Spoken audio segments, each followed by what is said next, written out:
Hey, what's up? I'm Ashley. Thank you for watching this video, and today we're going to be talking about Yellowjackets episode 7, and let's get started. And I'm mad because out of all people, why it gotta be Van? Out of everyone who went on Thaisa's trip, I was hoping Van made it out instead of those other two girls, but no, she had to get mauled down by a wolf, and it's all Thaisa's fault. Thaisa was chilling in another tree while everybody else on the ground was getting attacked by wolves she said wouldn't attack them. She told them that same night that wolves are afraid of people. And when she said that, I said, that's a lie. But deep down, I felt that something was going to happen to Van because we got a lot of Van in this episode. We got this story from her about how she's only been to New York once when she was 7 and she wasn't satisfied because all she wanted while she was there is a soft pretzel and a horse and carriage ride, but instead her parents took her to see cats. And how she wants to go back with Thaisa and get on that horse and carriage ride and get them a soft pretzel. And I said, oh no. I got that Lottie vision and I said something is about to happen to Van. Before Van left, Lottie gave Van this bone she found in the tree. I think it was a bone. I can't tell what that was. And told her it was for protection. Also, she told her she had a dream. And in that dream, she saw red smoke and a river of blood. You could tell that got Van thinking, but it didn't stop her from going, even though you could tell she was hesitant the whole time. So they start heading south on this trip, and the compass starts messing up, and the river is red. Just like Lottie told Van, and Van is worried. Van and the rest of the group tell Thaisa that they should start thinking about heading back. And of course, Thaisa thinks that's ridiculous. She tells them that everything has a reasoning behind it on why the compass is messing up and why the river is red. She tells them, if y'all want to go back, then go, but I'm losing light. But they all still follow Thaisa, and I'm like, get a mind of your own and listen to it, because if y'all don't, y'all all gonna end up dead. Thaisa will always be safe up in a tree, but y'all will not be. Which brings me to this point. They were all sitting around a fire, and Van was telling a funny story, and they could hear wolves in the background. Thaisa tells them, don't worry, they sound far away, and wolves are afraid of people anyway, which is some BS. After that, Van says, I'll take first watch so everybody can go to sleep. But Thaisa said, no, I'll take first watch so y'all can get some rest. But that's when all hell broke loose, because instead of taking watch, Thaisa climbed up in another tree again. I said, Thaisa, get out that tree. What are you doing? Meanwhile, the girls are getting attacked by wolves she said wouldn't attack them. She come running up talking about where is Van. And Van over there in the corner getting attacked by a wolf, mauled it down all in the face. Not Van's face.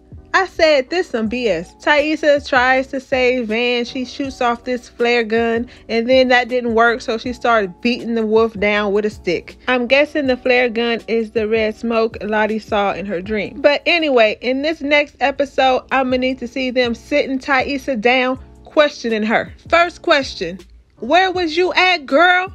Second question, why wasn't you taking watch like you said you was? Third question, you said the wolves sounded far away. Were you lying about that? You need some eardrops? Fourth question, you said wolves are afraid of people. Did you make that up? Fifth question, WTF? Thaisa wouldn't take a step away from me until she answered all my questions. I would tie her up to a tree, and I'm gonna let everybody know back at the camp what Thaisa did and didn't do. I would let everybody know she's the one responsible for Van. Now, what we gonna do with her?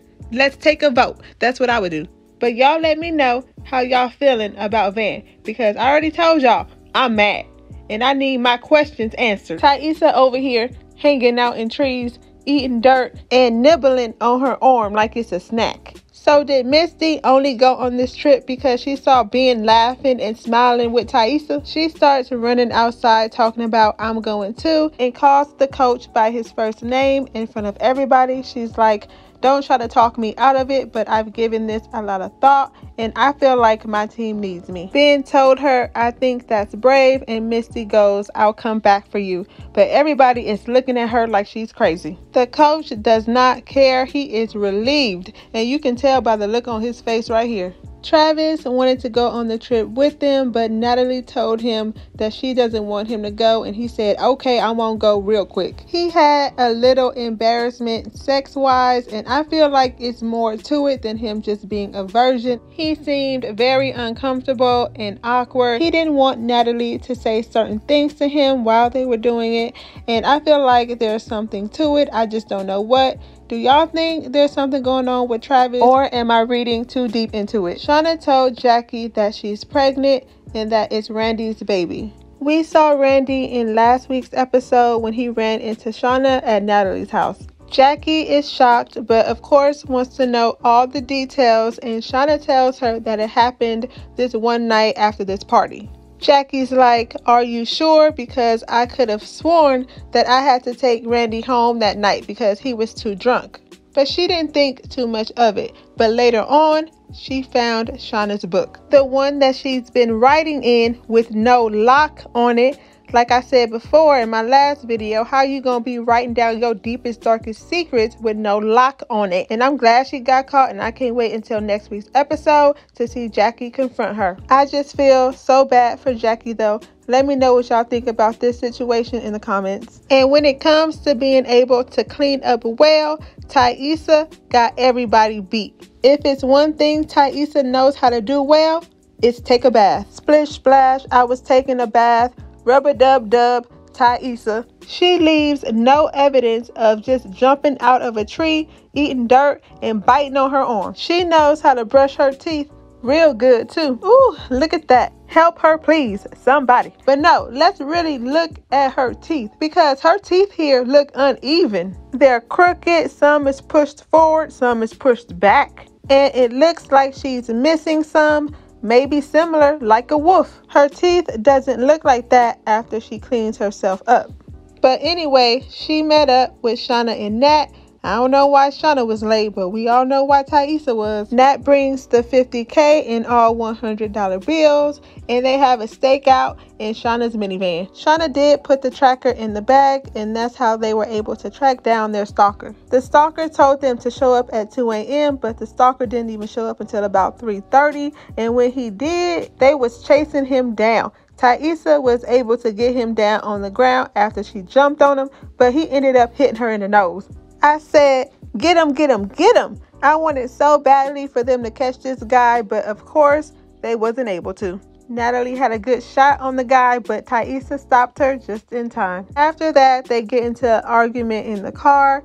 Natalie tells them that this isn't about us, it's about Travis. She says, we're all messed up, but y'all are just a little better at hiding it than I am. She said, pull over, stop the car, I'm getting out. I find it funny that just earlier that night, Taissa was telling Shauna to be more compassionate with Nat, and that the only reason why they're still here is because of her. And then Natalie gets in the car and Taissa does a complete 180 on her. But the gun Natalie shot was Kevin's. So if Taissa didn't stop Natalie and Natalie caught a body, that could have fallen back on Kevin. When Kevin woke up, he noticed that his gun had been messed with. He asked Natalie, was it her? She said, yeah, I shot one off in the park. He was like, where at in the park? Show me, because I have to account for every bullet. She tells him she doesn't remember where she shot it at, and then she hits him with the, you thought this was real, but it wasn't. And your high school crush on me was cute, but now it's pathetic. I said, oh girl, that's real harsh. So he walked out the door and slammed it. So Adam was waiting outside at 4 a.m. for Shauna to come home. She says, what happened with going with the flow? And then that's when Adam says, every cell in your body wants to blow things up and sees what happens. That's who you are. That got her real hot and bothered. So they went right to her bedroom and she cheated on her husband again. She almost got caught slipping after they fell asleep and Jeff came home. She had Adam hide in the closet. Why is Jeff just now getting in the house? It's daylight. The sun is up. He hasn't been home all night. I don't think he's cheating, but I don't count him out on being the stalker. He got home and jumped right in the shower. And whoever the stalker is, he has glitter on him. And we all know glitter be lingering around for months and months. He was probably thinking, let me wash this off. But y'all let me know what y'all think. because I also find it suspicious that Shauna knew and assumed that the stalker was a man before we all did. Because when they first met up, she says, and I quote, "the more stuff he has to go through," end quote, referring to filling up the bag so he wouldn't be able to see the tracker. How do you know it's a he, ma'am? I don't trust Shauna at all. And really quick, I still think Adam is Javi. Shauna mentioned to Adam in this episode that he's an artist, and in this scene right here, Javi was looking through Shauna's stuff to find a knife so he can do some art. I don't think that was a coincidence. So we see Misty still has the reporter held hostage. The reporter lets Misty know that Taissa hired her to look into everybody who made it out of the wilderness to see if they'll talk. But that wasn't enough for Misty. Misty slapped her up a little bit, put the tape back on her mouth, and threatened her with, "I'm going to poison your father's candy with fentanyl." Misty found out what convalescent home her father was staying in and how he looks forward to candy from his daughter. So she was like, "I'm going to get him some candy and I'm going to poison it." So after she heard that, the reporter tells Misty that she also believes that Travis was murdered, and the day after his death, someone cleaned out his bank account. So whoever killed him took his money too. This got Misty thinking, so I wonder what she's going to do with this information. She's even over here spying on Kevin. She's really trying to crack this case and be the savior. But let me know your thoughts on Misty in this episode, and drop all your theories down in the comments so we can discuss it. Because mine be changing almost every day. And also be on the lookout for my trailer breakdown for episode 8. And also don't forget to like, comment, and subscribe if you haven't already and want to see more videos like this. Thank you for watching this video, and I'll see you in my next one.